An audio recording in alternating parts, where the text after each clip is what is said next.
je dirais que c'est une lumière qui se pointe à l'horizon, c'est donc une porte par laquelle tout le monde doit passer pour se rendre à Kampala et pour dire non à la violence, dire non aux larmes et donner, et espérer l'avenir de ce pays. Je dois dire que c'est un nouveau départ.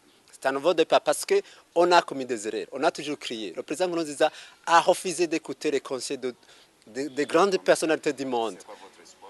L'espoir que nous avons, c'est que finalement, les gens les plus expérimentés devront le faire comprendre à Bujumbura qu'il doit absolument, impérativement négocier.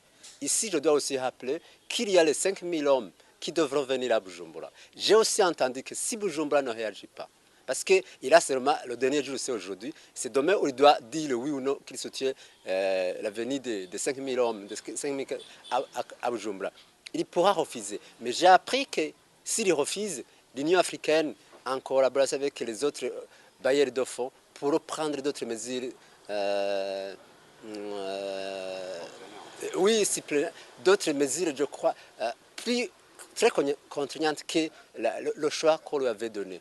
Donc, ce président qui est accusé de plusieurs personnalités de violer la Constitution, qui constitue finalement la base, l'origine, les conflits politico-socio-économiques dans lesquels nous sommes, il devra comprendre que on peut utiliser la force, mais la force ne peut durer que quelques minutes. Mais si on accepte le dialogue, on peut se retirer la tête haute et il y a...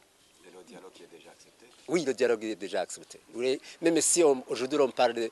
Bujumbura ne veut pas le dire, j'ai entendu que le dialogue, tout le monde le veut, mais la façon dont on veut dialoguer.